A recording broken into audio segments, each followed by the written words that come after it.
اعوذ باللہ من الشیطان الرجیم بسم اللہ الرحمن الرحیم۔ آج مسلمانوں کے سال کا پہلا دن ہے، یعنی یکم محرم الحرام ہے، اور یہ سال کی پہلی شہادت ہے، یعنی حضرت عمر فاروق رضی اللہ تعالیٰ عنہ کی شہادت مبارکہ ہے۔ حضرت عمر فاروق رضی اللہ تعالیٰ عنہ کے اسلام قبول کرنے سے پہلے ایک دفعہ آپ اپنی بہن کے گھر گئے۔ وہاں پر آپ کی بہن قرآن مجید فرقان حمید کی تلاوت کر رہی تھی۔ اس وقت حضرت عمر فاروق رضی اللہ تعالیٰ عنہ نے اسلام قبول نہیں کیا تھا۔ آپ نے اپنی بہن سے پوچھا کہ یہ تم کیا کر رہی ہے؟ انہوں نے فرمایا کہ میں نے اسلام قبول کر لیا ہے اور حضرت محمد صلی اللہ علیہ وآلہ وسلم آخری نبی پر نازل ہونے والی کتاب یعنی قرآن مجید فرقان حمید کی تلاوت کر رہی۔ حضرت عمر فاروق رضی اللہ تعالیٰ عنہ نے اپنی بہن سے کہا کہ اسلام کو چھوڑ دو۔ انہوں نے فرمایا کہ میں اسلام کو نہیں چھوڑوں گی۔ آپ نے اپنی بہن کو کافی زیادہ مارا۔ اس کے بعد پوچھا کہ تم اسلام کو چھوڑ دو گی؟ تو انہوں نے جواب دیا کہ میں اسلام کو نہیں چھوڑوں گی۔ حضرت عمر فاروق رضی اللہ تعالیٰ عنہ نے ایک بار پھر اپنی بہن کو مارا اور پوچھا کہ تم اسلام کو چھوڑ دو گی؟ انہوں نے فرمایا کہ میں آخری نبی یعنی حضرت محمد صلی اللہ علیہ وآلہ وسلم کے دین یعنی اسلام کو نہیں چھوڑوں گی اور ان پر نازل ہونے والی کتاب یعنی قرآن مجید فرقان حمید کو بھی نہیں چھوڑوں گی۔ آپ نے اپنی بہن کو اتنا زیادہ مارا کہ ان کی آنکھوں سے پانی کے ذریعے خون کے قطرے نکلنے لگے۔ اس کے بعد حضرت عمر فاروق رضی اللہ تعالیٰ عنہ تھک کر بیٹھ گئے اور انہوں نے کہا کہ حضرت محمد صلی اللہ علیہ وآلہ وسلم کے پاس مجھے بھی لے جاؤ اور میں بھی اسلام قبول کرنا چاہتا ہوں۔ میرا سر لینے آ رہا ہے یا دینے آ رہا ہے؟ جب حضرت عمر فاروق رضی اللہ تعالیٰ عنہ آپ صلی اللہ علیہ وآلہ وسلم کے پاس آپ نے اپنا سر حضرت محمد صلی اللہ علیہ وآلہ وسلم کے قدموں مبارک میں رکھ دیا اور آپ صلی اللہ علیہ وآلہ وسلم سے کہا کہ مجھے کلمہ طیبہ پڑھا۔ جیسے ہی حضرت عمر فاروق رضی اللہ تعالیٰ عنہ نے اسلام قبول کیا، آپ نے رسول اکرم صلی اللہ علیہ وآلہ وسلم سے فرمایا کہ یا رسول اللہ صلی اللہ علیہ وآلہ وسلم،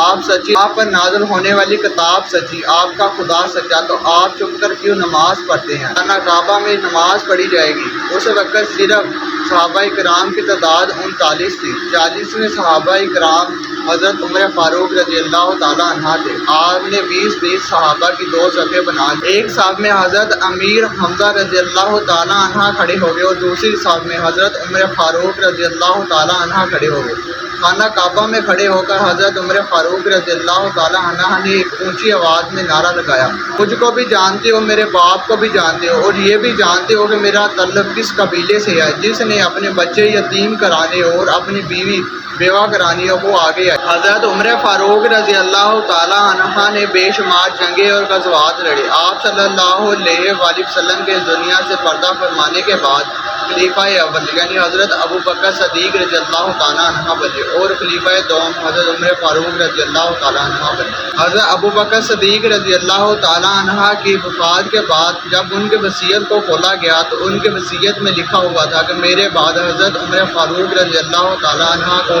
خلیفہ بنا دو۔ حضرت عمر فاروق رضی اللہ تعالیٰ عنہ نے 22,000 مربع فٹ پر حکومت کی۔ مرتبہ حضرت عمر فاروق رضی اللہ تعالیٰ عنہ رات کے وقت اپنے منہ پر نقاب اڑے سڑک پر جا رہے تھے۔ آپ نے ایک عورت کو دیکھا جو اکیلی رات کے وقت چل رہی تھی۔ آپ نے اس سے پوچھا کہ تم رات کے اس وقت اکیلی سڑک پر پھر رہی ہو؟ اس نے کہا کہ یہاں تو عمر مر گیا ہے، یہاں پھر آپ عمر ہے۔ عمر کے دور میں کسی کے جرم نہیں کہ جو کسی عورت کو چھیڑ سکے۔ آپ اپنے دور خلافت میں رات کے وقت منہ پر نقاب اوڑھ کر گلیوں میں پھرا کرتے تھے اور اپنی عوام کی خدمت کیا کرتے تھے جبکہ عوام آرام سے سویا کرتی اور جو آج کل کے حکمران ہیں وہ رات کو سکون سے اے سی میں سو رہے ہوتے ہیں اور ان کی عوام سڑک پر بھیک مانگ رہی ہوتی ہے۔ ان کے پاس اتنے پیسے بھی نہیں ہوتے کہ وہ 2 وقت کا کھانا بھی کھا سکے۔ حضرت عمر فاروق رضی اللہ تعالیٰ عنہ کے دور میں ایک مرتبہ آپ رات کے وقت منہ پر نقاب اوڑھ کر سڑک میں چل رہے تھے۔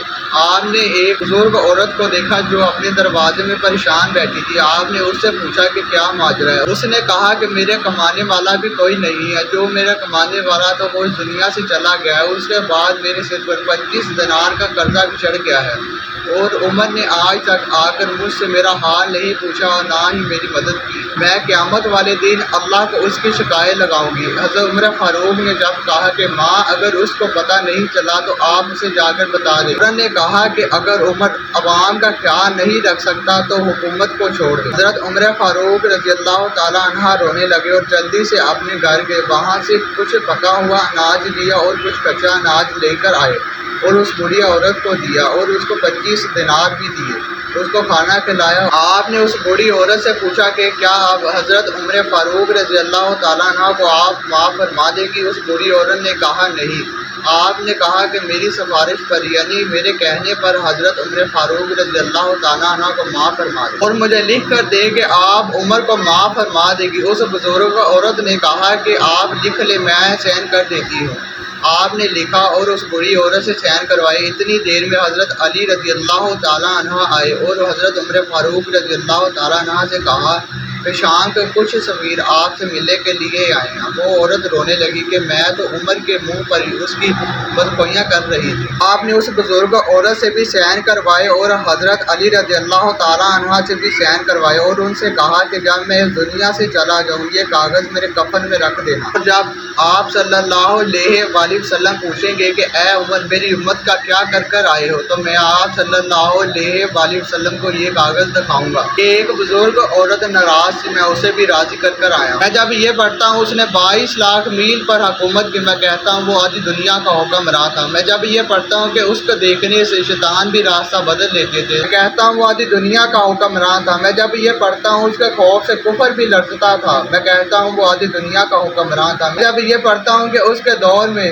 عوام سویا کرتی تھی اور حاکم جاگا کرتے، میں کہتا ہوں وہ آدھی دنیا کا حکمراں تھا۔ میں جب یہ پڑھتا ہوں وہ بیوہ اور یتیموں کا بوجھ اٹھایا کرتے تھے، میں جب یہ پڑھتا ہوں کہ ان کے دور میں غلام سواری پر کرتے تھے، میں جب یہ پڑھتا ہوں کہ ان کے دور میں غلام سواری پر اور بادشاہ پیدل چلا کرتا تھا، میں کہتا ہوں وہ آدھی دنیا کا حکمراں تھا۔ 26 ذو الحج کو جب فجر کی اذان ہوئی، حضرت عمر فاروق رضی اللہ تعالیٰ عنہ اپنے گھر سے نماز پڑھنے کے لیے نکلے اور مسجد نبوی میں گئے۔ صلی رسول پر کھڑے تھے، نماز پڑھا رہے تھے کہ ایک کافر نے آ کر آپ کے پیٹ میں خنجر مارا۔ آپ نے حضرت عبداللہ کو اشارہ کیا کہ آپ میری جگہ آ کر نماز کو مکمل کروائیں۔ انہوں نے نماز کو مکمل کروایا۔ اس کے بعد حضرت عمر فاروق رضی اللہ تعالیٰ عنہ کو ان کے گھر لایا گیا۔ آپ کی طبیعت 27 ذو الحج، 28 ذو الحج اور 29 ذو الحج کو ناساز رہی ہے۔ 29 ذو الحج کو آپ نے اپنے بیٹے عبداللہ بن عمر سے کہا کہ اماں عائشہ سے اجازت لے کے آؤ کہ میں مسجد نبوی میں یعنی رسول اکرم صلی اللہ علیہ وآلہ وسلم کے قدموں میں مجھے جگہ مل سکتی ہے۔